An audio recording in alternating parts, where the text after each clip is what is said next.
hits the button, the eyes light up, and I remember just looking up, and I had Chris Evans in the left eye, and I had Sebastian in the right eye. Floored me. Like, there's nothing iconic. Like, they're so iconic to have that Iron Man suit on.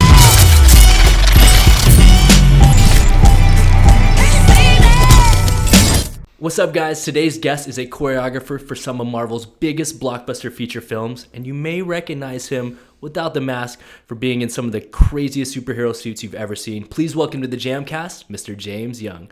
What's up, James? How's it going, brother? How you doing? Chilling, man. This is a pretty surreal moment. This is.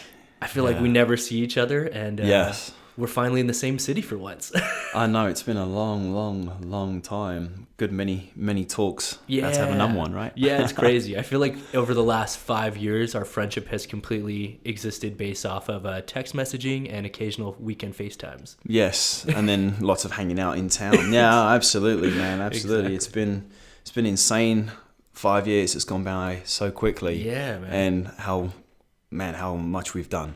I can't imagine why you're busy. You haven't really been up to anything at all, man. So there's so many things that I want to talk to you about and go over, obviously.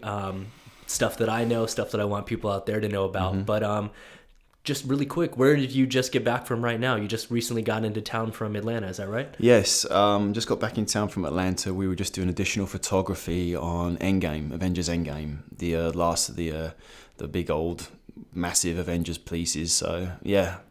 Awesome. And how long have you been working on that for? That was quite some time. Man, the Avengers 2, Infinity Wars and Endgame was, I think, a 3-year run. We started in, I think, October 2016, and we just finished right before this Christmas, if not spilling over a week or two here in January. So it's been insane. But yeah, we're finally at the end of it now, so we're excited. We're super excited to see it all come through now. Man, the last one that came out did incredibly well at the box office, and it was a great film. But yes, it did all right, made a little bit of money. Yeah. But yeah, so one of the questions that I feel like a lot of people may not know or understand is why did you guys shoot both of them at the same time? I think from a standpoint of production and the amount of money that you spend on these movies, I mean, you want to schedule, as you know, like scheduling. You got these actors, you got over 66, I think, principal actors on this show. Wow. For Infinity Wars, and trying to get them all in the same place at the same time. I can't even imagine what the executive producers, Michael Grillo and Trin Tran, I can't even imagine what they went through to get these actors in the same spot. So that's really what it comes down to is scheduling. Yeah. And when you've got something like that's never been done before, I think it took a lot of balls on Disney's part to say, yeah, let's do this and spend $500 million on 2 movies, like. That is crazy. So, yeah. I mean, I can't even imagine how they set up base camp with that many trailers. Oh my gosh, yes. Biggest base camp I've ever seen. I think one day we had 18 trailers, I think, on one day, and that was just one unit. I mean, we always would run 2 units, especially when action was going. So it's insane. It was insanity. Crazy. Insanity. So does anybody have a bigger trailer than someone else? Because I got some stories about trailer differences. I've been on some films where there's a clear disparity in trailers. I think on this one, honestly, not really. I think a lot of the actors come with their perks, like their little packages. But I mean, Robert had his own base camp, but that's Robert. Yeah. That's Robert, man. It's Robert Downey. He's amazing. But yeah, Robert had his own base camp, but other than that, everyone was pretty awesome, chill. Same trailers. For as most I know. I don't know if this is true or not. I heard a rumor, but I heard that Robert doesn't take the train to get to set. He doesn't take a car necessarily. Is this true or not? Or we had I don't know if it was on this one, but I remember on one of I think it was on Civil War, Robert had it was a helicopter. He took his helicopter from Midtown Atlanta, I think, into the studios, but hey, it saves money. And when you're on his scale, I'd imagine, to save money and time. I guess it's a way to stay method, being Tony Stark, right? Like, yeah, there you go. fly to set in a helicopter and just remain in character the whole time. Exactly. Yes. That's so funny, man. Well, I mean, there's so much to talk about, obviously. But before we do, I know that you've had like a really unique path. Right now, obviously, we're going to delve into Avengers and all the success you've had doing these Marvel films of the last few years. But before that, I know you had a very unique path started with martial arts, and it didn't necessarily begin with a lot of work. No. So what was your martial arts background? Martial arts, I mean, a lot of people start martial arts when they're very, very young. I was usually like all the other kids, down at the Y, a little bit of boxing, but I didn't really take it seriously until I was about 19 or 20. And I immigrated over from England at 16, and I was in college out here and had paperwork issues. And I was stuck out here where I literally couldn't leave the country. Okay. So I couldn't work and I couldn't leave this country. And I was stuck here until my green card was accepted. So I had a 10-year gap where I couldn't work legally. I couldn't drive. I couldn't do anything but stay here. Wow. And so that was the course for me. I've always loved martial arts, and I grew up watching, like we all do in this industry. I think if you're a stunt person or any person enamored with fights, you watch Jackie, you watch Bruce, you watch Jet, you watch them all. And I think I'd always wanted to do Jeet Kune Do. And when I first moved out to Los Angeles when I was 16, I'd searched for it, but couldn't find it. Okay. And I think life always gives you things to you at the right times. Yes, of course. And when all this stuff happened, where I was working in animation originally at my brother's animation studio, I was an intern at first, and I worked my way up to compositing, editing, and animation scenes. And so when all this happened, I literally could not work. What do you do? And that was a conversation I had with my mum, my family. It was like, I need to do something, but I can't do nothing. And they would support me in whatever I did. And I said, well, from now, can I just do martial arts to get my head right and my body right and just get me right? And it started off a chain. And I started in Jeet Kune Do at around 20, I think it was 20. I found a place in Woodland Hills, and it was a Premier JKD martial arts, and it was run by a man, Sifu Dainjanot, who was a Jerry Petit and Ted Wong. Of course, yeah. Disciple and main student, and I got to work with Jerry a bunch of times before he passed away, and Ted only a couple of times. Paul's saying, can you pull this over? Oh yeah. There we go. There. I think that's it. Yeah. No worries, I'm probably a bit loud. Is that better? No, you're very quiet. Oh, Yeah. quiet. I think what's happening is you're like looking away. Oh, gotcha. Yeah. There you go. Yeah. Sorry. No, it's okay. So I got involved with Dane and Perfect. with the Premier JKD guys, and that saved my life. I think in a way was that I was there for about 3 or 4 months. I was there every day. I did it as much as I could, and then Sifu Dane pulled me to the side one day and said, "Hey, look, you're good with kids," because I used to interact with the kids before the adult class and some of the younger kids. And I'd previously worked at a summer camp, been a camp counselor. So, Yeah. And if you know me, I'm a goofy guy and I like to have fun, and I'm very energetic. So it went hand in hand. And he said, "Look, I know your predicament. I'd love for you to train you and to put you as my disciple, and you would assist me in the kids' classes to eventually take it over the kids' classes and work in the school until I find my way." Wow. And so I did that, and I moved my way up. I taught kids' classes, I assisted in adult classes, and then the path to stunts happened there was I met one of my best friends, Nick Bensman, who's a stuntman and director, and he was one of the other students and teachers there, and so we became best friends. And from there he introduced me to White Lotus, which is where I met you and everyone else, Aaron Tony, all the best friends I had in stunts, and it kind of went on from there. So but Jeet Kune Do was my main practice. It's and crazy.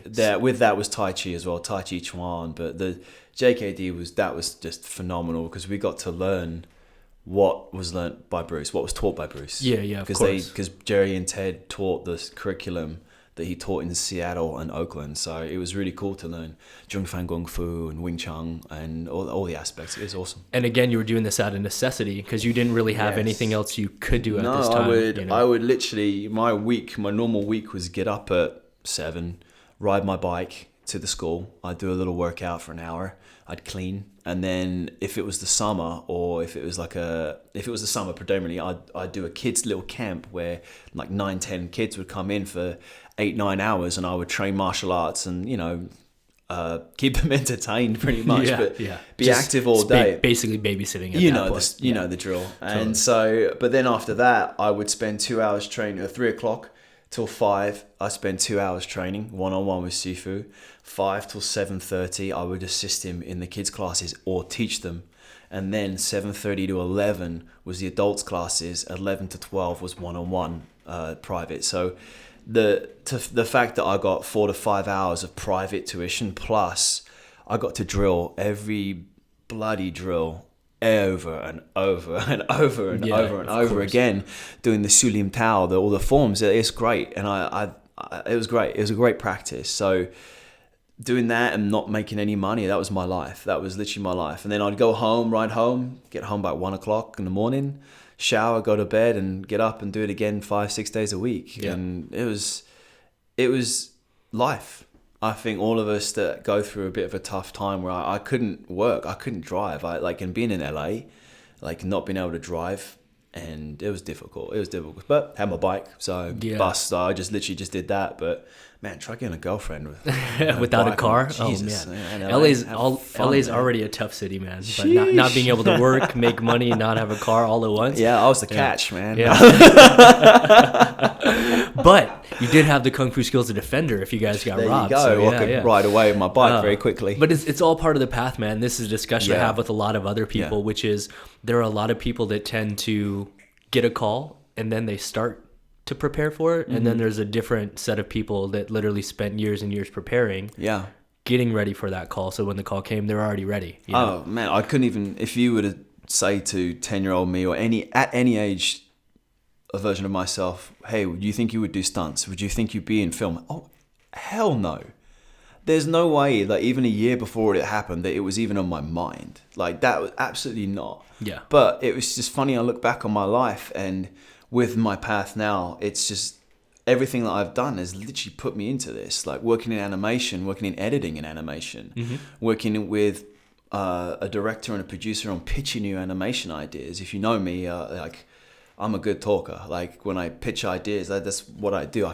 It's what we do. We try and sell action. Yeah. So it's everything that I've done, and then the martial arts on top of that with choreography and watching all these, all the martial arts movies. It all comes into, what are you going to do with those skills? And that's kind of what I fell into. Yeah. Was I was given kind of the tools to bind it all together by Nick, by you, by other people in the industry, of learning how to pick up a camera, learning how to edit more, learning how to, direct more. Like it's all part of the journey that you might not necessarily see, but it could be there. Yeah. So after all these years of not working and then just kind of training, so to speak, I know the next big step would then be YouTube or at least independent filmmaking, so to speak. Yes. I saw you and a bunch of guys break onto the scene, especially with the help of Chris Cowan and 1,000 Pounds, which has a bunch of members that have now gone on to do incredible things. The biggest fun, the most fun I've had in my career, and I mean this with a full heart, is the days that I spent doing all the independent stuff with Chris and Mickey and Brendan and Von Zell and Darren and Dax and incredible. 1,000 Pounds. That originated at White Lotus. I was training one day. I was friends with David Bauer, Dax, and he came up to me one day and he knew I had a love for anime and video games.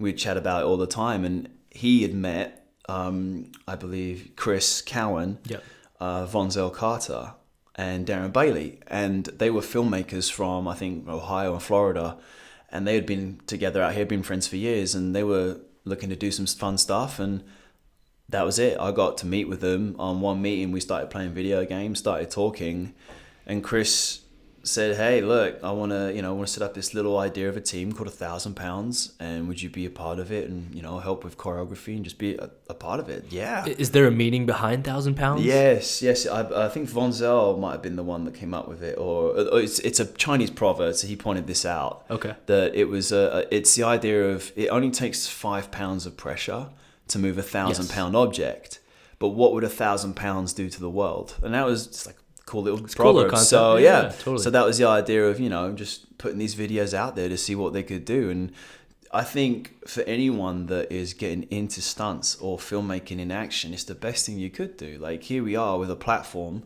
and Chris has come writing up these brilliant scripts and ideas and putting them on YouTube. What better way to have people, if you're okay with criticism, which you should be if you're in this industry, like watch your staff, criticize it, love it. What can you do better? And that's what I think, I look back on all the 1,000 pound stuff and it gives me a beaming smile. And But I look back at it and the way I performed, and I'm like, oh, whoa, James, what are you doing? My gosh. But it's fun to look back on that and see these awesome ideas. And I often talk to Chris, and Chris now has gone on to do some incredible work with Brad Allen, the Kingsman 2, he's Solo. He's second unit directing now, I believe. I talk to him often, and we often talk about £1,000 and how awesome and fun it was, and how really cool it would be eventually to do a project. But when we met to backtrack was when we talked about that first meeting was the Naruto piece, which kind of launched what we were back then. So yeah, it was unbelievable. Yeah, and for any of you guys out there that haven't checked out any of the stuff by £1,000, definitely go check it out. I think the account is a Riven X3i. Yeah, right? a Riven X3i. Riven X3i. And we'll put a link in the description if you guys check it out. But what they did were just some of the really, I don't know, I guess some of the beginner recreations of video game combos. You know, you guys did Street Fighter combos that really took off, and then of course what the first one was. The live action recreations of Naruto definitely helped set you guys off. Yeah, it's how viral worked really. That was because when YouTube was first coming out, and the idea of viral, we never even thought about that. And so Chris, I remember one day we talked about this Naruto piece, and we started. Chris had an idea with this music and an idea with an edit. It was telling us the story and was like, hey, just choreograph something. So we started piecing together something in the park. So a few days goes by, and I remember one weekend in between that, Chris says, hey, I've got an idea. And I get a call on a Saturday morning. I'm hungover. And he's like, hey, come meet us in the park. I've got an idea for a video. And it was the Ultimate Combos round 1. Yep. And it was when Street Fighter, I can't think it was 4, had come out, and in the game you could finish people off by doing a ultra combo. Yes. And so the idea what Chris came up with was to replicate that in real life. And so we get in the park, and it's myself, I think Brendan, Vonzel, Dax, and Chris, and Darren, and just let's throw together some fun little goofy ideas. And Chris shot them incredibly well. I'm a massive fan of Chris's camera work and editing style. He's one of my favorite action directors. He's incredible. And so he shot together this piece based on those ultra combos in the game. Threw up I think 3 different fights, about 1 minute and 12 seconds or something long. Throws it up online. Overnight, we get up in the morning, it's over 1 million views. And we're like, what the hell? Apparently Kotaku, the gaming website, got a hold of it and just put it on their page, and it just blew up. And then from then on, it was the idea of why not we just do more? And then Ultra Combos Part 2, Femme Fatales with the ladies came out with Amy Johnston and Mickey Facinello, and then we had round 3, and we just kept on the wave. Yeah. And then with that, Chris, after a lot of work, there's a lot of editing that went into. He did so much work on that Naruto piece. Insane amount of work. So I think it was over probably 6 months of editing on the first half, and then another 6 months on the second half, or something crazy in between his normal job at the time. So he was just pulling so much time on that piece. We released it at Anime Expo, and I think that was the most incredible, surreal moment of my life. And I think maybe their lives too, was to have that reaction, which we never expected a reaction like that. It was totally unbelievable. Yeah, it's crazy. I mean, you guys pretty much started to build this like cult following within the anime and the online fight community. And it was crazy to me because those videos were highly successful, and it really spoke to Chris's camera work. Yes. Because I remember the first ones, you guys weren't even in costumes. No. It was just literally good camera work mixed with some cool effects, and obviously putting the title screens on there and stuff like that. But good editing and just a random location. Yeah, it just shows you though that if you have good action and you have good camera work, it's true. Don't need anything else. No, it's true, man. Like Chris has such a great style that it blends the comic book anime action that I think a lot of productions have tried to do, but haven't succeeded. And I think Chris is the closest to really bringing that to a freaking awesome level. Yeah, no, Chris is incredible. I'm getting a note. Can you move your mic like in front of your face right here? Yeah, like there. Sorry. Just like this, so that's right in front of you. There you go. Yeah, it's all good. My bad. No, that's all good. We're working on a new system here, guys, so you may not notice it, but Paul's back here on the 1s and 2s going crazy. We're on this new switcher system where he's basically able to switch camera views between me, over to James, back to the wide. So Paul's working hard over there, guys. But yeah, so after those combos went viral, I know you still didn't necessarily delve straight into working right away. You did a couple things here and there, some indie films and some stuff I know. What was the big break into Marvel? I know it was Captain America Winter Soldier, but how did you first get brought onto that movie, and in what capacity? I did a little music video, and that's how it all kind of came to be. I got through Nick Bensman and my friend George Creighton. Okay. They were working with a fight choreographer coordinator named Chris Carnell. Okay. And they were doing a music video, and I was in town, and I just got my work permit 6 months prior. Wow. I did. I got my work permit, and I did an indie movie called Raise with Zoe Bell. Yep. I stunt coordinated that, and it was a fun little... Shout out to Zoe Bell, guys. If you don't know, she is the stunt double from Kill Bill. Yeah, she does is all the the bride. Quentin's movies. Yeah, she does all the Quentin's movies, and she's actually, I believe, stunt coordinating his new one right now, Yes, the Once Upon a Time in LA. So big congrats to Zoe. That's incredible. She was incredible to work with. She produced Raise as well, which was awesome. So she produced and starred in it. Okay. And so that was like my first job, but then it segued into this little tiny music video where I got onto... I met Chris Carnell, and he was just chatting with me and just getting my background. I was showing him JKD, Pinjat Salat, some other pieces, and we just got talking on this music video, had fun. And then on the way home, he gives me a call and says, hey, I've got my friend Tom Harper. He's a stunt coordinator. He's doing Captain America Winter Soldier, and I'm fight coordinating it. I'm looking for a choreographer. I'm looking for someone. And he's like, would you be willing to shoot a previs to show to Tommy so I can get you in? Yeah, sure, no worries. So then I grabbed Nick, I grabbed George, and I shot like a 1.5 minute little previs of just like raid style. They wanted to see like raid style action. I didn't know, like I didn't really make it superhero, just raid style action. Okay, so just I gave basic raid style action, brutal takedowns, brutal hits, and then I shot a little like a 2-on-1 fight with Nick at the end of it just to do a little something, and they liked it. And then I got the notes of like, hey, shoot this with the style of Cap, with Widow, with Falcon. Yeah, and for those of you out there that don't know what previs is, previs is something that kind of emerged, let's say maybe a decade ago? Yeah, it was the very first previs I saw was for Serenity, and it was Chad Straczynski and Dave Leitch and all those guys. So previs is not something that's been around in our industry forever, but it's something that's kind of evolved over the last decade or so, and it is basically a recreation or laying out the choreography and kind of like base plan of what you would like to see on screen. Whenever we get a script, we break down the action, we'll design and choreograph the action, and then we actually shoot a version of it the way that we envision the action should be shot. And we actually edit it with effects, sound effects, notes, dialogue sometimes, and what we turn into the director is a previs. Yeah, and it's basically what the director uses that for is a blueprint. It's a blueprint so that when they get to that action scene, they know via that previs that, hey, this action looks good, it's going to work. It's got all the story notes we need. We know that's going to work, so they can at least use those as A camera angles and then have fun with the rest. Yeah. So it's a good blueprint. It's a really amazing thing that I'm glad is a part of our industry now. Yeah. And not only is it helpful on all aspects, but I mean, I can't believe that I actually have a career where I'm literally sometimes get on films for the entire time, and I'm getting paid the entire time to just previs. Yeah. No, it's awesome. Absolutely insane. It helps. It's really great for us because it helps, I think, further our craft. Because I think the natural progression from there is, you want to fight coordinate, you want to stunt coordinate, second unit direct, but it gives you a nice avenue to really practice your craft at work because you are a director directing a previs. So 100%. And it kind of speaks to why certain stunt coordinators then are able to move on to second unit directing, and then from there hopefully move on to first unit, like we're starting to see in this day and age with some of the guys like Chad Stahelski, David Leitch. It's incredible. Yeah. So.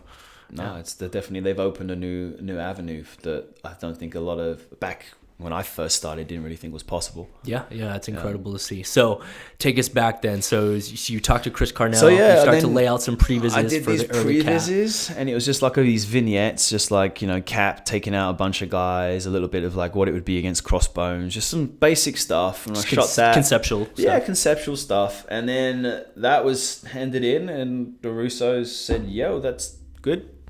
Here, and then I got the sides for the elevator fight. And that was like the last test was to shoot the elevator fight. So I shot a 5-minute previs, the full scene of the elevator fight, just in the gym at Jam. Yep, I remember this. I remember duct taping. I think there was like saran wrap on the walls and stuff to simulate the see-through walls. Yeah, we had saran wrapped that whole kickboxing cage. Yeah. Made it up like an elevator. But we did the viz and handed that in, and that was it. Tommy, they said, great. Tommy said, come on board. And I was on as fight choreographer, and I doubled Sebastian as the Winter Soldier on that as well. It was absolutely incredible. Which was very, very cool because not only did you get to showcase your choreography, but you got to also showcase some of your knife skills out there. Oh, jeez. One of my favorite scenes is definitely the one with Bucky versus Cap, where you guys are out in the middle of the street.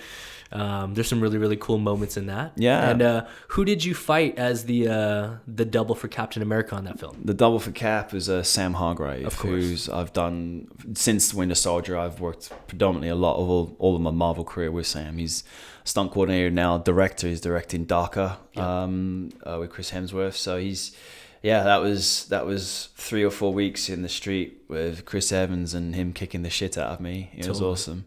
And so how long did you guys get to prep a movie like that? Did you guys rehearse all the scenes and shoot previs before you got into production? Pretty much, yeah. I think we had about 8 weeks of prep before. And through that 8 weeks, we did all the action design as much as we could.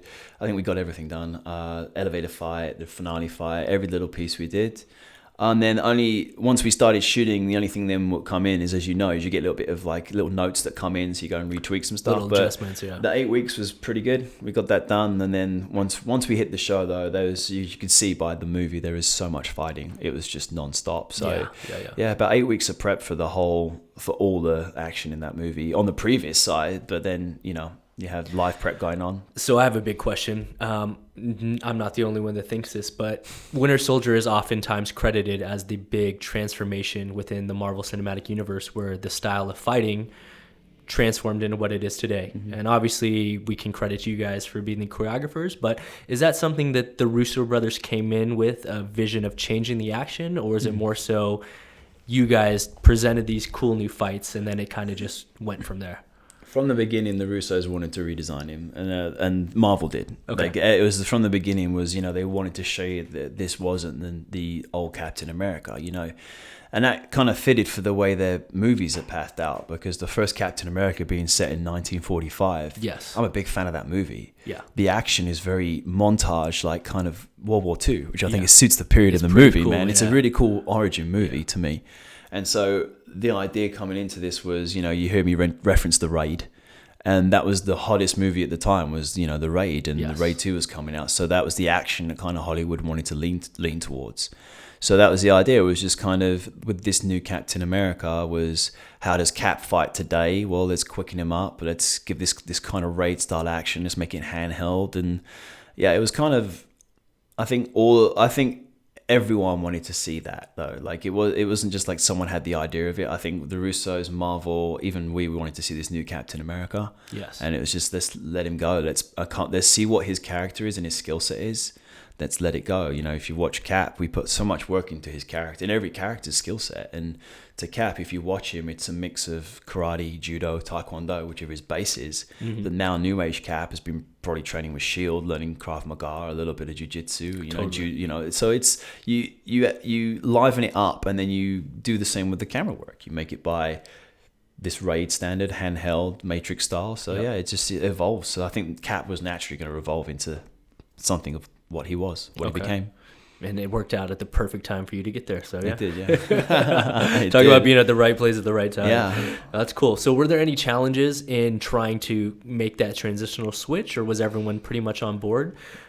Because, I'm not going to lie, man. I obviously, being in the entertainment industry, I'm highly involved in action. Mm-hmm. I didn't necessarily enjoy a lot of the superhero movies until that one came out. Mm-hmm. And obviously I'm biased in a little way. Yeah. But Yeah, just everything seemed different. The pacing was different. The fighting was different. You know? I think if you look at what the formula is for the Cap movies, it's a Bond movie. Yes. It starts off with a big action scene, then you get exposition. You know, it's the same thing. Then a mid-level action scene, then your finale. Yeah. Same kind of. So it's a great formula that does well for action with pacing. But I think really why people loved Captain America: Winter Soldier is the script was so awesome. The idea was awesome. It was a political thriller. Yes.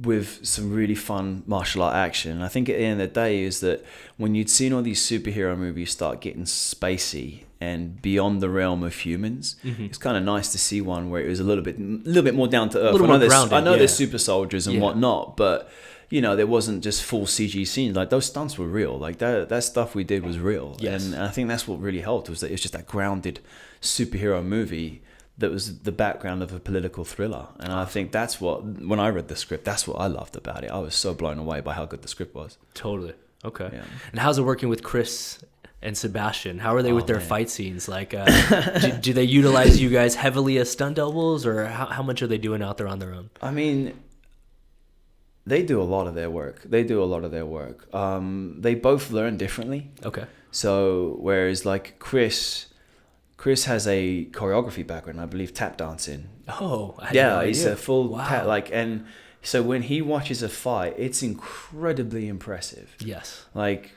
I think over the years we've not had to have Chris in as much at all, because he can literally show up, watch the fight twice, and be like, "Okay, I got it."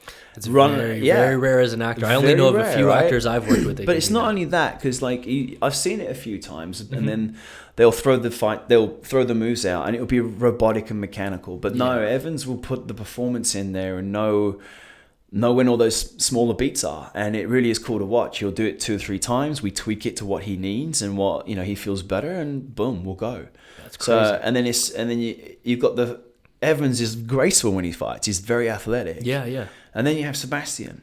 Sebastian takes a little bit longer to learn, but there's a switch in him that when it clicks, he is ferocious. Like there's I don't think anyone else could have been Bucky or Winter. The way he switches that switch and the way he fights when that switch goes, it's really impressive. Like he really gets into the emotional acting performance when he fights. And so it's a great dynamic to have. Yeah, you need to have the yin and yang. You need to have the Bucky cap. And then with how much we're used, I mean, it's equal. Like, we'll do usually, as with the big massive wides, when you're not going to see their face, they're not going to risk any of the actors getting hurt. So we'll do our work, but the large majority of them is them. And how do you hide Chris Evans in a street with no mask on in that fight? Like, that's hard. Like, that was a hard week and a half, I think, in the streets of both of them.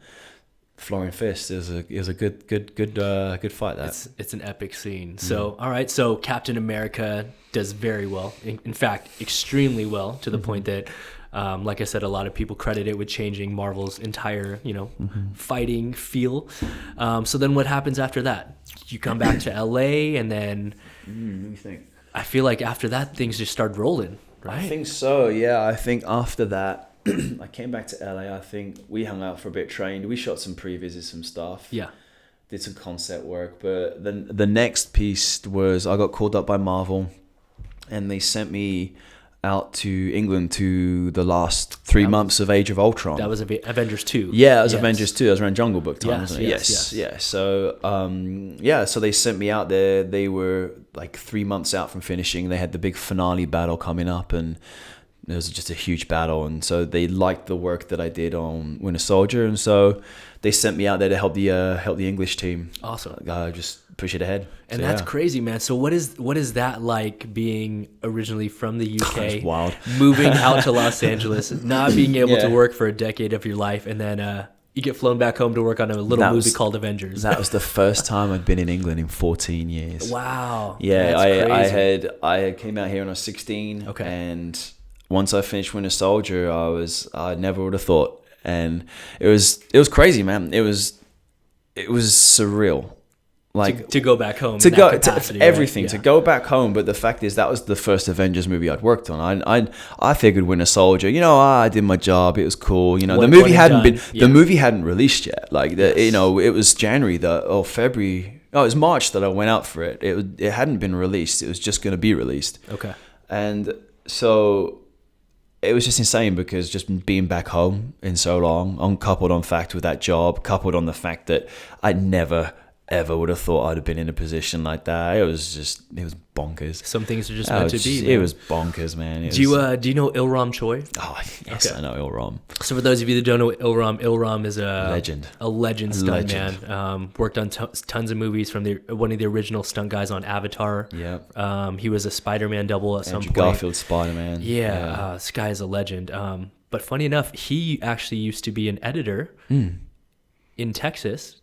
Came out to LA to pursue stunts. Really? And his first job, they sent him back to work on Walker, Texas Ranger. That's so funny. Yeah. That's so funny. So yeah, a little different story, but still full circle. That's so funny, man. I think it was more jarring for the English team there because they didn't know I was from England, so they got this guy coming in from California, and they're like, oh, they got this Yankee coming in, and here he is. He's this guy from Southend. They're like, what the hell? Yeah, so, no, that's fun. No, that was a fun period. There was a lot of fun working on Ultron. That's super cool, man. Yeah. And where are you from in the UK? I'm from just northeast of London, a little small town called Hockley. Okay. And it's near like a seaside resort called Southend, but Hockley's where I'm from. But yeah, it's near the coast. Just a small little town, maybe 7,000 people, country roads, cornfields, grew up in a pink cottage, all that fun stuff. Yeah.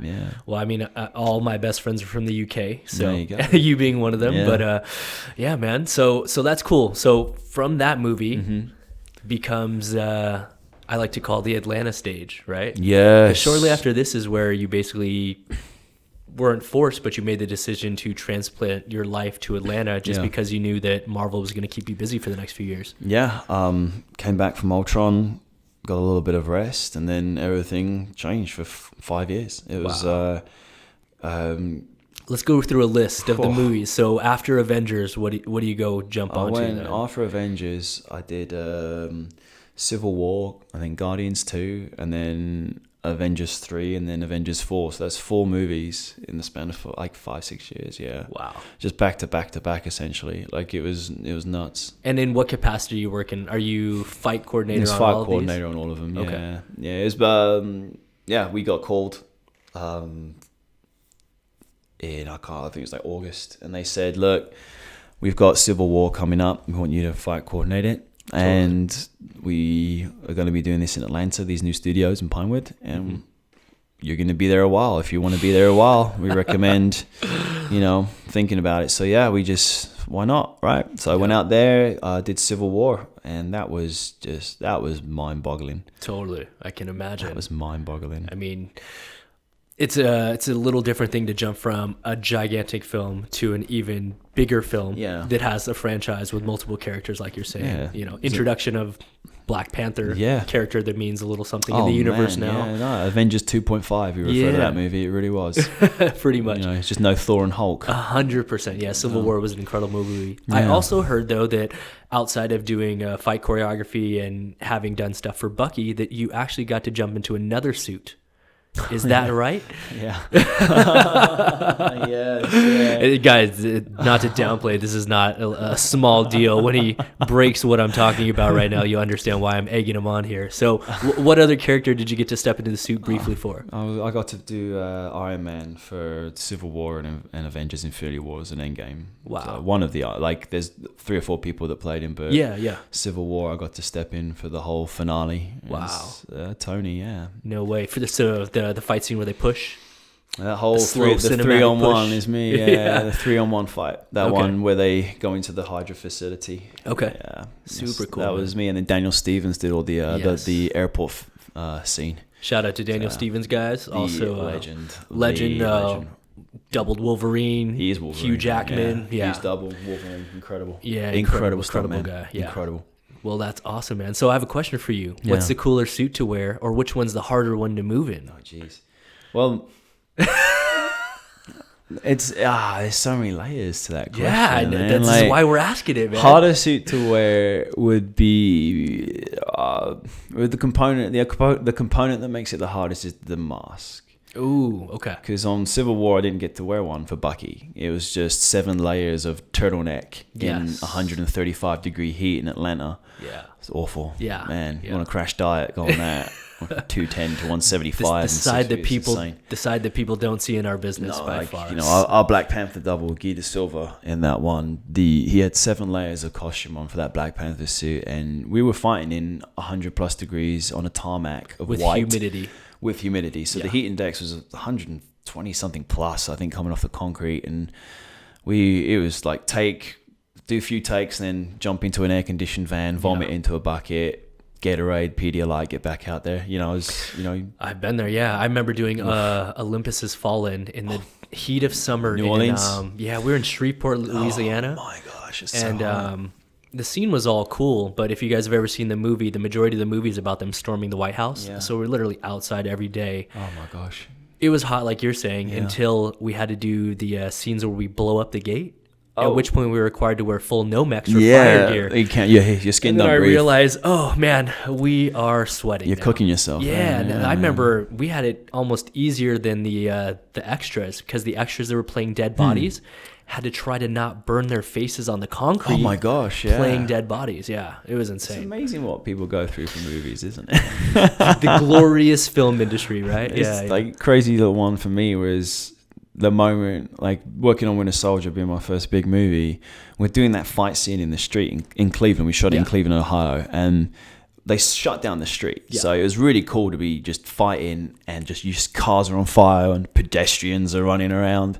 But the one thing that was crazy is if you watch that fight scene in Cleveland, it's in the sun in the movie. Oh, yeah. We were in a torrential downpour in crazy thunderstorms for a week in that movie. No way. The silk screens, we would fight, and they would have silk screens put above us to block the rain. Yeah, yeah. And what they would do is they'd fight in the location where we were doing the fight, and they would blowtorch the pavement to get the water out of it. Yeah, and so they were just to doing dry that. it out. And then, when we had when we're doing the scene up against the van, and we have to go and shoot over there later, so then they got another silk screen going up, and the grips and electric are blowtorching the pavement to... Yeah, that's when you know you're on a real movie. Yeah, dude. When you know you're on a real movie. When they can remove the sky, then they can remove. They can remove the sky, and they got guys heating the ground in order to make the ground dry. That means you got money. You got money. You got a budget. Yeah.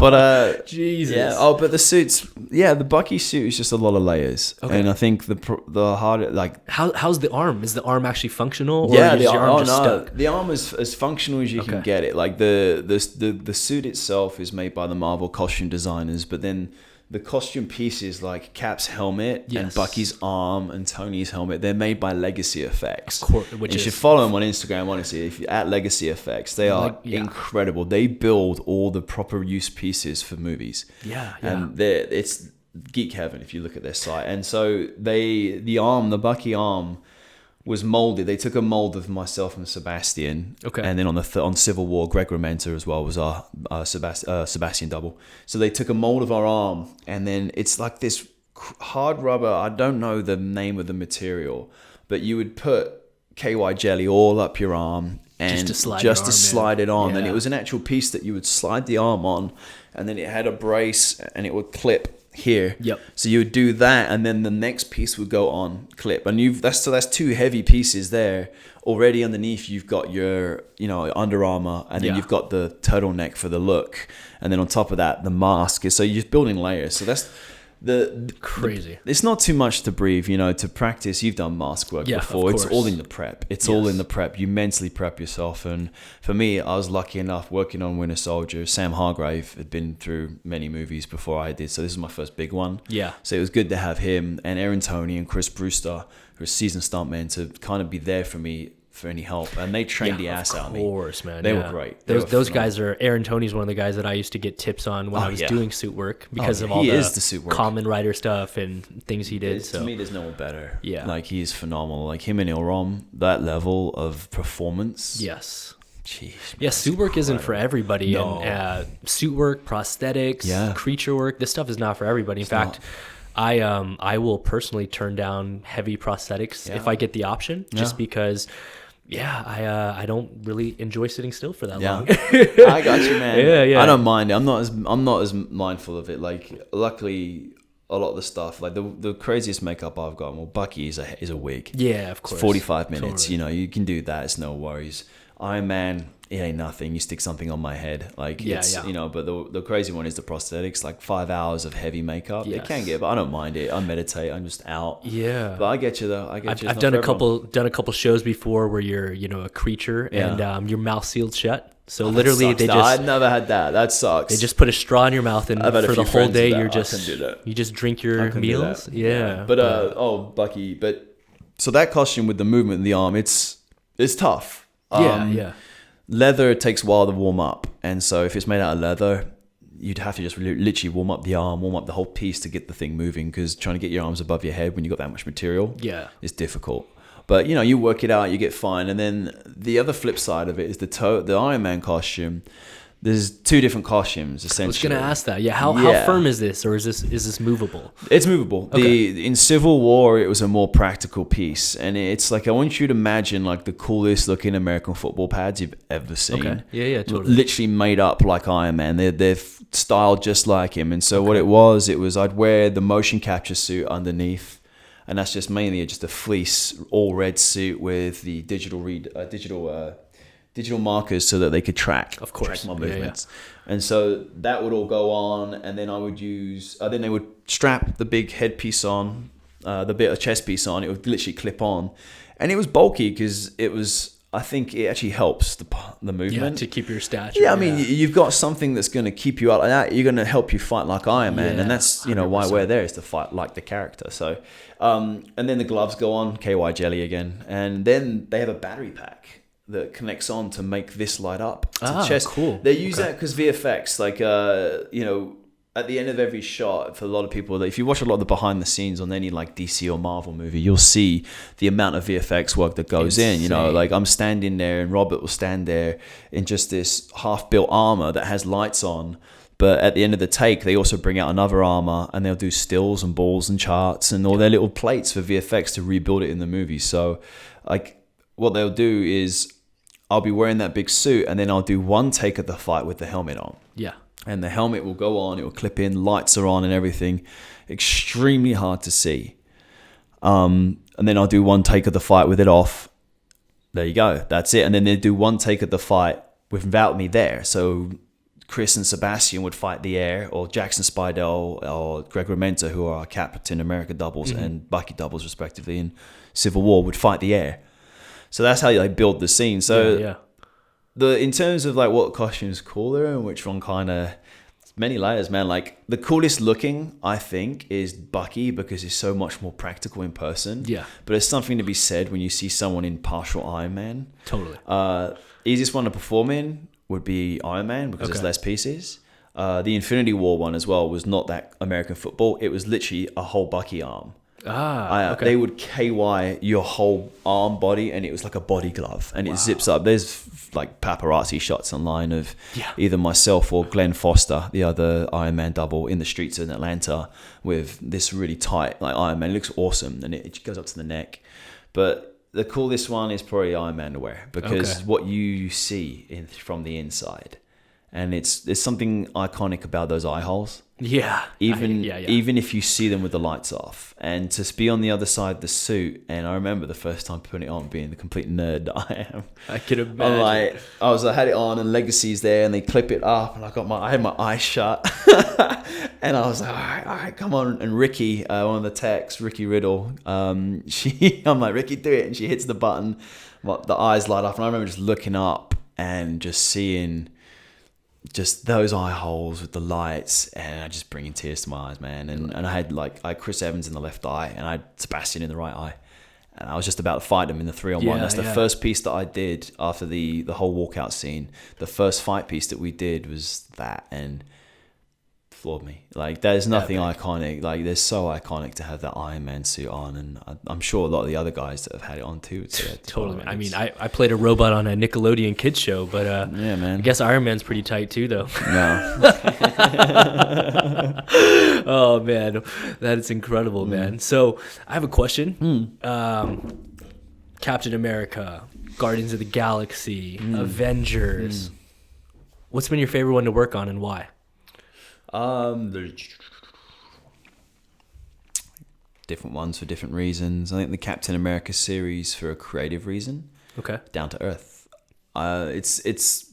I think doing all the Avengers stuff is really fun, to do all the space style battles and kind of really big, crazy shit that we did on Avengers Infinity Wars, like the Titan battle in Wakanda, like that's crazy. But to do something like that street fight or the apartment fight in Civil War or the finale battle in Civil War, those are more fun. Okay. And those characters I know because I started with Cap and those characters and Bucky, they're close to my heart. Guardians of the Galaxy, it's probably the funnest job. Yeah. James Gunn's a great director. Incredible director. Absolutely phenomenal director. And the most fun set I've ever been on. The cast, Chris Pratt, Karen Gillan, Zoe, Dave, they are absolutely gems. They're incredible people. They're funny. Just that whole experience of working on Guardians of the Galaxy was just absolutely a blast. It's hard. Different reasons, like, creatively, Captain America, fun factor, Guardians was absolutely hysterical. Great universe to play with. And then Avengers, just for the sheer scope of what that is, just holy shit. Well, it's a good, honest answer, and also one way to ensure keeping your job on all three franchises. James is no dummy, guys. He's like, I'm not gonna pick a favorite Marvel movie I've worked on. The answer is all of the above. Well, that's awesome, man. So I have a question for someone that's so closely related to action and stuff like that. What do you look for inspiration, or is there anything that inspires you outside of yourself? And do you watch other stuff? Or? Oh yeah, I mean, I think you have to keep watching everything. Yeah. I mean, essentially what we do is we're delivering stories. Yes. And I think the most important thing for people that are in action is to not just root yourself in choreography. Yes, I watch a lot of fight movies. Always watching Vlad and Vlad Rimberg and Emmanuel Manzanares. Of course. I'm massive fans of those guys. I want to work with them one day. They're so incredible.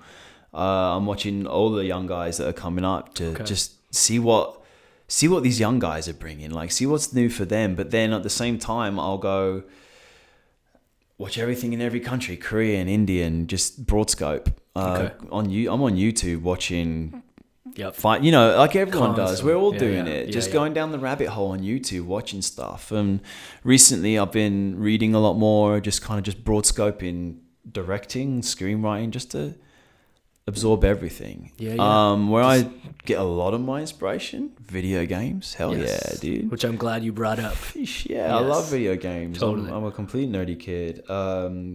Anime as well. I think some of the action done in anime is absolutely outstanding, and it's not because it's all what traditionally people think of, the blazing lights and the Super Saiyan power-up screaming your butthole off. Like, they do story action in anime better than I think a lot of movies do. I agree. And one of the things that anime blows my mind about is that they're not bound by where the camera has to be placed physically. No. The same thing is why video game cutscenes are some of my favorite cutscenes known to man. Absolutely. Is because...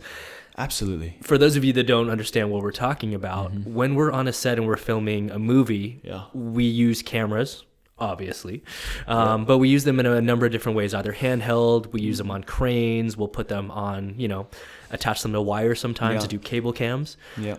But again, you're always restricted and bound by the movement of the camera, where you can move that camera, how far you're limited, But in these video games and animes, they literally can pretend to put the camera anywhere. They can look at any perspective, any POV that they want to. Wow, you're restricted to performers as well. Yes. I mean, and I don't mean that in you can just remove performers, but you could do moves in a whole. How can I explain? You can do moves that you could never ever possibly do in a human sense. Of course, yeah.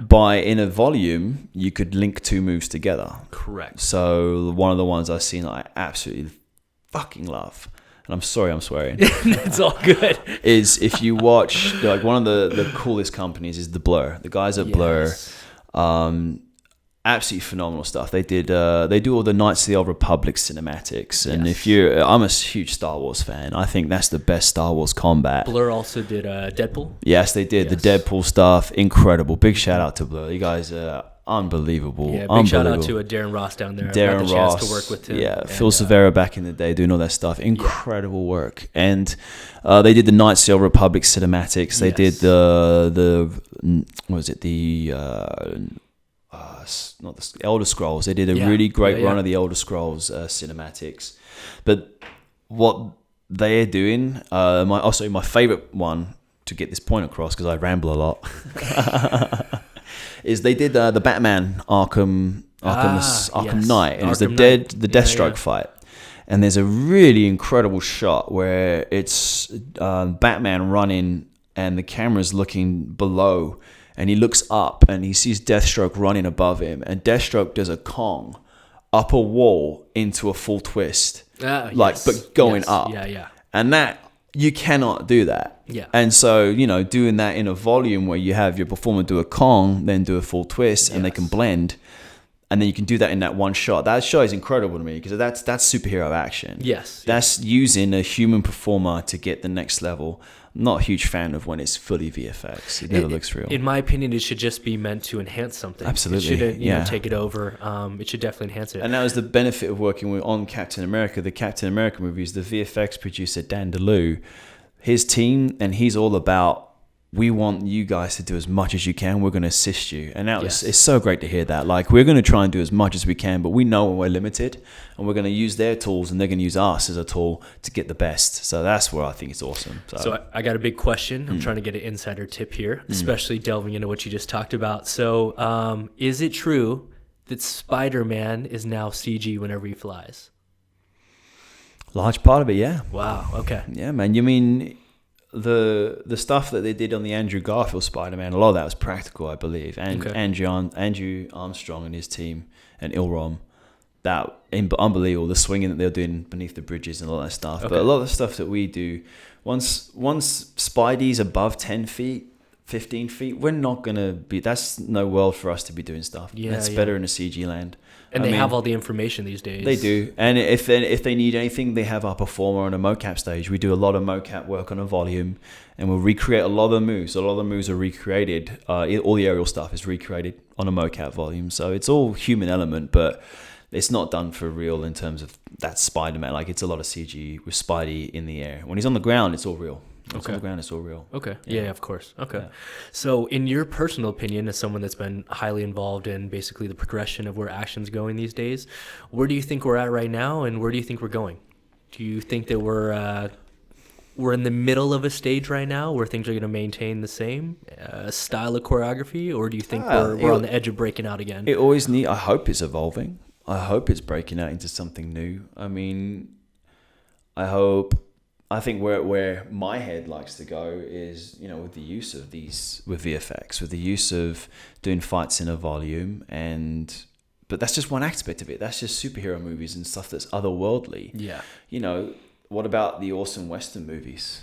I want to see an awesome sword fight. I want to see a Lord of the Rings movie again. Come on. I want to do a freaking Lord of the Rings epic sword and board. Come on. I would love to do something like that.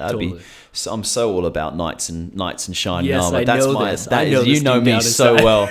James is waiting for the call. I'm waiting for the sword board, elves, bows, and all that stuff. I love that shit. Like, any producers out there got a little $100 million movie with some knights and stuff, hit us up. Yeah, I'm about it. But I think where I want to see action going is just more story. I mean, there is always a love for indie fights and lots of choreography, but the action this is what I like, a little test I like to give to people. I was like, okay, tell me your favorite action movie. Oh, it's this.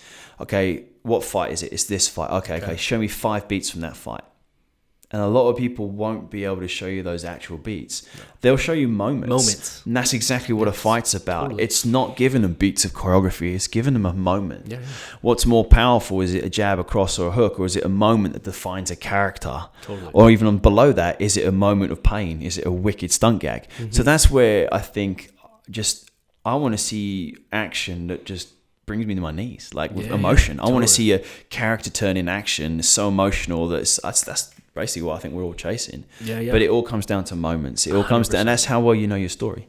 Yeah. Like it really comes down to that, because that at the end of the day is what's going to affect an audience, and I think that's what we're affected by. if you go back in all these epic movie moments that really affected you to your core, it's not jabs and crosses and back kicks. It can be a sequence of those leading into a moment, leading into something that changes that movie, that changes that character. 100%. Yeah. So that's what I'm about, like story, lots of story and action, you know? All right. Have you seen Aquaman? I have not yet. Yeah, I haven't seen it either. I really do want to see it. I'm not going to lie, I haven't seen it because I don't watch a lot of the DC films. and no hate to the stunt teams, because some of my good friends helped work on a lot of the DC films recently. I think the action's awesome. Shout out to all the stunt teams and the coordinators. But why do you think Marvel has been so highly successful comparatively to DC? Now, in my personal opinion, I have friends that believe DC still is winning the comic cartoon game, so to speak, or they're saying that TV. DC is doing better in the cartoon TV world, but then obviously cinematically in features, Marvel has been monopolizing the screen the last few years. Just like you said, it's different worlds, isn't it? Like, the screen, the WB stuff, what they're doing for superheroes is awesome. Okay, it's awesome how the quick turnaround on those fun shows. Kids love it. Yeah, I think cinematically, Marvel, I think it comes down to being grounded in a way. Like, you think, to me, this is my opinion. Like, to me, I think about what I love about DC, and I love Batman. Yeah. I have my issues with Nolan's Batman movies, but I think they're great superhero movies. Okay. Yeah. You can get on that later. That's just me personally. Wow, yeah. That's just me personally. Yeah, but they're all open for interpretation. Exactly. Yeah. But I think, I love those, but those were grounded in a way. You know what I mean? They were humanized. When we got to Batman v Superman right out the gate, you're introducing characters that are gods into a world that we don't really care about. Mm-hmm. I don't know if DC's universe was a reaction to Marvel's opposed to like a thought out, like crazy long process like Marvel seemed to be. But I don't know. I think it's a difficult position because they couldn't just come out the gate and redo Batman because Nolan's Dark Knight was so close. I really enjoyed Superman with Henry Cavill, the first one. I had some issues with the movie, we all do. But I thought the movie in a whole was really good. I enjoyed it. I enjoy Henry Cavill as Superman. Wonder Woman was fun. Yeah. But I don't know. I just think these characters, they're so far gods. They're gods. Yeah. And I think that was the hard part for me, is like, why do I care about these characters that can fly and shoot laser beams and this? I don't know. I just feel like it was a bit rushed. I understand. I don't know. It's just, it's the action. Awesome. I loved it. Batman fight in the warehouse. Oh, totally. Shit. Totally. Yeah. Shit. What a fight. Would you ever go over there if they gave you a call on the bat phone? On the bat phone. They threw up the bat sign and they're like, James, come help us. Alfred, get my coat.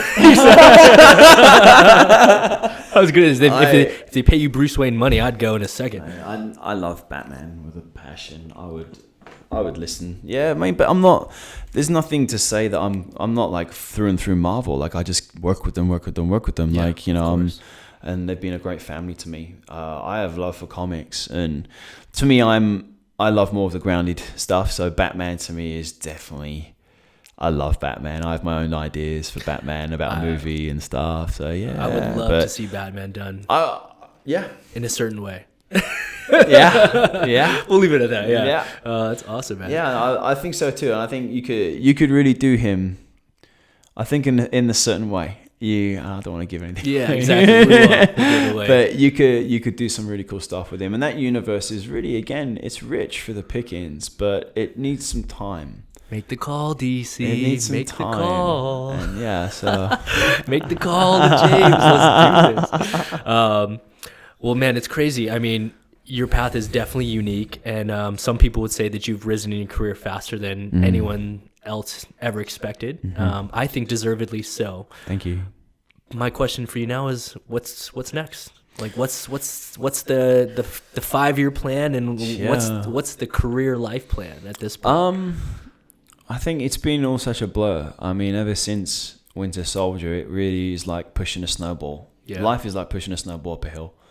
And once you get to that hill, once you get past, I think, a lot of shit in your life and things start to click, just hold on. And that's really what happened to me. Is like, it just, after Winter Soldier, I had to hold on to that snowball because it went downhill and it just kept going and going. And now that I feel like it's coming to an end of an era, like we've got the Avengers Endgame coming out now, and I feel like it's like, whew, it's a good time to kind of take a look at things. And so for now, for me, I'm definitely looking at doing my own little shorts and definitely branching out, second unit directing. Cool. And yeah, pushing on, making more content, creating more stuff. That's what I just want to keep creating with cool people. Like if you know me, it's the same answer I give. I just want to make cool shit with cool people. 100%. And that's really what it comes down to. I want to make movies and shows that affect people, that shock people. I don't know. That's mainly it. But I think at the end of the day, I'll be working with friends, man. Just, having my own studio at the end of the day.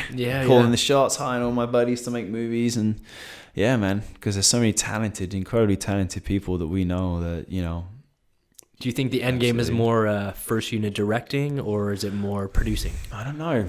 Both. Okay. I don't know. Like, again, it's so many great friends. Like, I'd love to produce some friends' movies. I'd love some friends to produce mine. Totally. I think so. I think it's just like a collective of people just filmmaking. I don't know. That's really just, it's a vague answer, but that's really it. That's really all it is. It's just sharing more ideas and creating more cool shit. That's what more could you want? Yeah, no, I know, you know what I mean? Like, we get paid for it, so what more could we want? That's really just to have fun doing it. I think when it stops being fun doing it that's when I pack up shop and just move away and just say yep, and put my feet up. Play games, watch anime. Yeah, exactly. Man, so I feel like to our viewers out there, you would probably be one of the best people for me to ask this question to. So I have to ask it so I don't get murdered in the comments. What advice do you have for some up and coming stunt people, or for people that want to get into the stunt industry?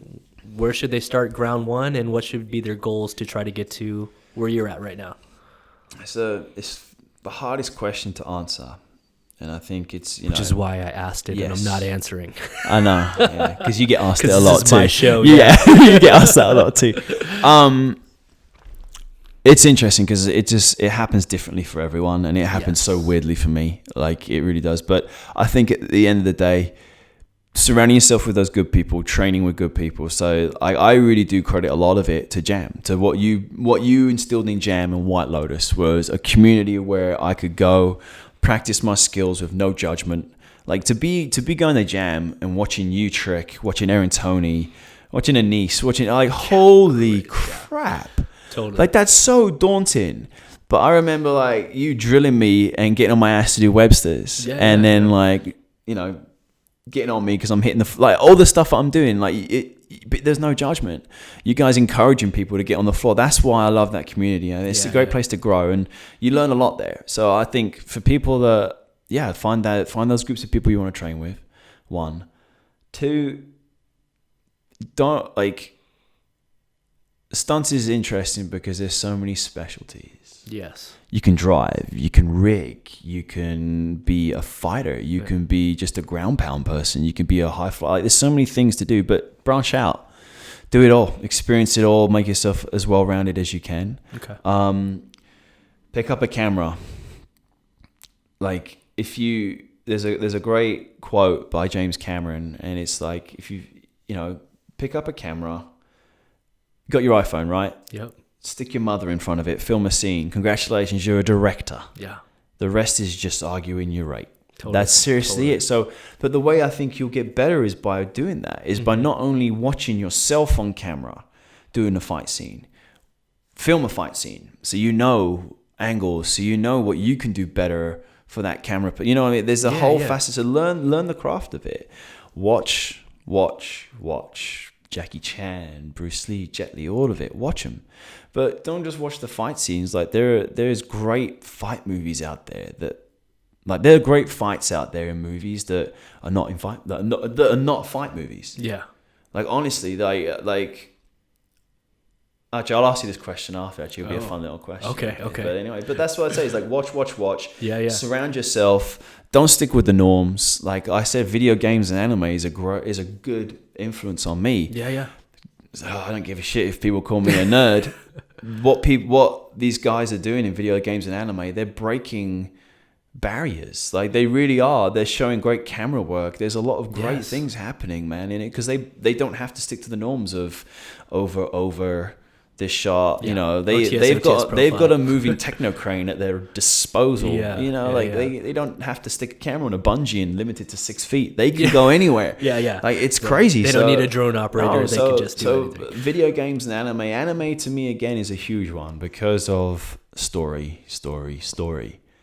The only reason, and it's not a fight moment, but the only reason why, get nerdy here, people loved it when Goku went Super Saiyan was because it was a moment. Yeah, it's a moment. It was a moment that accumulated through a journey. Fuck, man. That's a moment. I want to give people that. You know what I mean? So, it's find those moments, and it all comes from character development. How do you get a character to evolve through a fight? Yes. And I think when you find that and you have moments that affect people, and that's it, man. That's it for me. That's the advice I get. It's just branch. Yeah. Just go down those YouTube holes. Watch everyone. There's a big difference between when I see choreography on screen and when I feel a fight. Oh yeah. There are tons of times where I can watch a film and I'm like, that was really awesome. Those were an incredible 120 beats of fighting. Yeah. And then there's some where I'm like, I don't even know how many beats there were. I don't really know what happened, but I felt that. Yeah. Oh, man. I felt that in my heart. I felt that in my bones. I felt that in my brain. And, that's the difference between just choreography and developing a story in moments. Well, it's fun. It's funny. It's like a moment. Okay. So the test I like to give people is like, oh, you like the raid? Dude, the raid is awesome. Okay, show me 7 beats of choreo. Yeah, no, it's like you said, it's just the moments. Yeah, kind of like right now, if you were to bring up Captain America, I would say, remember anything? I would say, yeah. But if you were talking about Winter Soldier, moments. I would say, boom, stab, throw the knife, stab the knife in the car, over his head, boom. Can opener, just all those little moments. Like that, and that's all it is that it's connecting people to that story because people don't connect really to jab, cross, uppercut, cross, hook. Okay, so here's a question for you. It's a fun one. Let's talk about fights. So, name some of your favorite fights, but that are not conventional. You can talk about, Jackie Chan, Meals on Wheels. If you want fights, people, come on, we're talking fights here. If you want to, you can go watch some epic Jackie old school Chan, fights. Meals on Wheels. That finale fight is phenomenal with Benny the Jet Lakides. Phenomenal. So I'm not gonna lie. Some of my favorite fights, James, is because I'm not a traditional guy in the sense that I don't like the normal drawn out fights. My favorite types of scenes are all story-based scenes and comedic action. Good. So some of my favorite scenes are Jackie fighting 20 guys in Rumble in the Bronx. It's not even a one-on-one epic showdown for me. Some of my most favorite scenes would be seeing Jackie be the original parkour practitioner in the world. Got you, man. Yeah. And being able to blend comedic with serious action and skill and comedy and blunders and mistakes all at the same time. To me, those are some of my favorite movies. The one fight that got me aware of that Jackie was doing it different than everyone else was the Meals. It's not Armor of God. Wow, yeah. But here's the thing: in England, it was Armor of God 1. In America, it's Armor of God 2. The monk fight when he's in the dining room and he fights all the guys in robes. Oh my God! Because in England it's Armor of God 1. Now that fight to me is what awoke me, and the reason why was I'd gone from watching Bruce Enter the Dragon, Game of Death, Jean-Claude, everything, Steven Seagal, and the one thing that they all had in common is that those guys didn't get hit. Those guys were just. And that's the thing, And there's Jackie taking hits around, but using it as part of his choreography. Yeah, you're right, man. And I think we want to know the biggest lack in action right now. I think the biggest lack in movies right now is action comedy. To me, 100% agree. To me, if you want to hit right now, go do Other Guys too. Other Guys was phenomenal. I would love. I'm putting this out here. Hey, who wants to do Austin Powers? Exactly. Come on, who wants to do another Austin Powers? Come on, I think that's a question I ask people all the time. Name me a trilogy or a sequel where the second and third was just as good as the first. It's rare, Austin Powers. It's rare. But I think action comedy. That's the whole thing. Is that's coming back, and I really would want to see more. more. I had more fun watching other guys, and even Tag. Did you see? Tag was great. Awesome. Shout out to Eric Linden, stunt coordinator for Tag. Yes, amazing job. A really good film that I thoroughly enjoyed it. Like, those are the movies that I'm starting to enjoy more, is action comedy. Dude, I had a blast last year working on Future Man for Seth Rogen. Dude, really good. Doing really some of the good. most He's one of my heroes. Doing fight scenes with prosthetic dicks in a shower, but awesome, at the end of the day, I was like, dude, this is the dream. Every day is fresh. Every day is new. This is awesome, Yeah. Oh, yeah, dude. All right, come on, more fights. So, yeah. Other fights that stick out in your head. Come on. Man, I would say that's one of my favorite ones. Another one that's surprising, because it's very, very mainstream. But the moments, Jackie Chan in Rush Hour with Chris Tucker when they're fighting in the bathhouse. Oh yeah. And the only reason why I like that one is just because the energy is just constant. No, that was Jackie bringing his best to American film. Yes. That fight was brilliant. Yeah, okay. Shout out to the team on that. That was. So I'm answering correctly, guys. James is approving my answer so far. Yeah. Okay, all right. Yeah, but no, you know what's funny though is I'm not very shy about talking about this with people. Sometimes because of how close we are to things, I enjoy the other genres a lot more. So the majority of the time when we're outside of work, obviously I'll watch projects to stay up to date with our friends and to pay respect to our friends spending 2 years of their lives on a project. Oh, yeah. But if you were to catch me on a Tuesday night at home, man, I'm watching cooking shows and documentaries about drugs and trafficking and basically just trying to expand my knowledge just in general as a human. Yeah.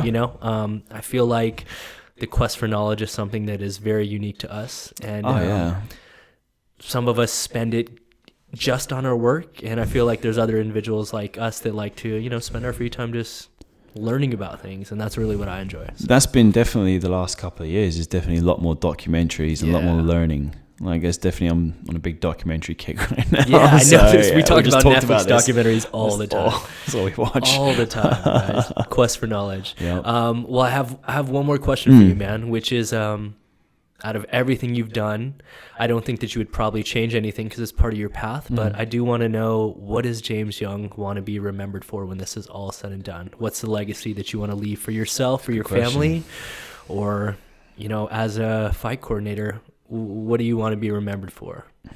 That's a really good question. I don't know, that if you knew me, worked for me, that was just fun, creative, just a good person to be around is really it. Like, I hope that all the people that have worked with me on the shows that we've worked on have had good memories, and just can say, yeah, James is a solid person, does a good job. That's really all it is, man. Like, I've made some great memories and great friends, and that's really luckily what the Marvel family is, a family. Yeah. And I don't know, just hope I didn't leave a sour taste in anyone's mouths, but I hope that the action that I've been a part of with these great teams and great crews, that I hope people remember, and I think for me at the end of the day, all I've wanted to do is create moments again that affect people on an emotional level, and I hope that people can keep doing that. I hope people can create film, media, whatever it is, and just affect people on an emotional level, because I think the world needs a lot more of that as a good distraction, especially right now. That's a good way to put it. Yeah.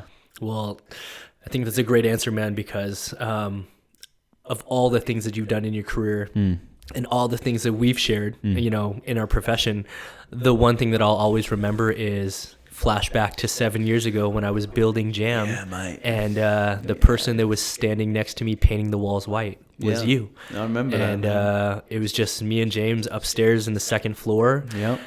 An empty 10,000 square foot building that I was trying to build from scratch and turn into a gym. And the one guy that was there every single day painting the walls with me for no payment, for no money, was this guy right here. Yeah, man. So I think it speaks volumes about you and your character, and something to always remember, man. So, man, I think it's to you too, with what you have built, and I think what Jam represents is something. I don't know if you could ever think that it would have been like this. It's not a facility. It's become more than a community, I think. Yeah, now. It's like that's what we always say. It's like a community center. It is. Yeah. And it's evolving even more so, man. Like, what I love is just not the people that have come through and still are at Jam. It's the people that are coming in, and that they are instilling what the people that are going through leaving behind. And it's incredible when I pop my head in there and I see people that are new that I've never seen before. I mean, I don't go back there much anymore. I'm in town, but I go in there, I see a lot of old faces, and I see new faces that are just learning, and the old faces are pulling them over, pulling them in, come do this, teach. That's what it's about, is that we don't, in stunts especially, you're not by yourself. A lot of people think that. It's a big family. You got to learn to play together. Yeah. But you're there for each other, man, and you have to have a good family, and that's what Jam is. It's become a big family. Yeah, I appreciate that. So shout out to you and Aaron and Jake, like incredible work what you guys have done. Well, thank you, man. I appreciate you, and to anyone out there, like I always say, Jam would be nothing without the people that walk through the front doors every single day. So it's true. Real quick, James, where can people stay connected? What's your Instagram so people can stay up to date and follow you online? Instagram is at JYOU10. You get pictures. We'll throw it on the screen. Yeah, you get some Marvel stuff, pictures of my dogs. I post every now and then. Totally, man. Yeah, guys, check that out if you guys want an insight into James's life and you want to see some insane behind-the-scenes pictures of Marvel and some of the suits that we talked about. Go ahead and swing over to his page, man. Awesome. Well, I know you're taking off soon to go back and work on some stuff. We'll definitely have you in here before Avengers comes out, and we'll talk about the movie, and you can give away some secrets then you can't talk about now. Yeah. And we'll go from there, man. Sounds good. Well, thanks a lot, James. I appreciate you coming by. Thanks, Trev. Thanks a lot, brother. Thank you. Man, I hope you guys really enjoyed that. Had an incredible time here with James, and I hope you guys really appreciated his insight into the Marvel Cinematic Universe and beyond. Hope you guys are enjoying these podcasts in the new format. Shout out to Paul, who's back there on the Switcher app, killing it today. Hopefully it was a successful run, which we'll see on playback and when we post this. And if not, things will continue to just get worked out and become a well-oiled machine with each and every week an episode. So with that being said, make sure you guys leave a comment below. Let us know who you guys want to see on here or any changes you want. My name is Travis Wong. Special shout out and thanks to Mr. James Young for making it through. Thank you. And thanks for joining us on another JAMCast. We will see you guys soon. Thanks.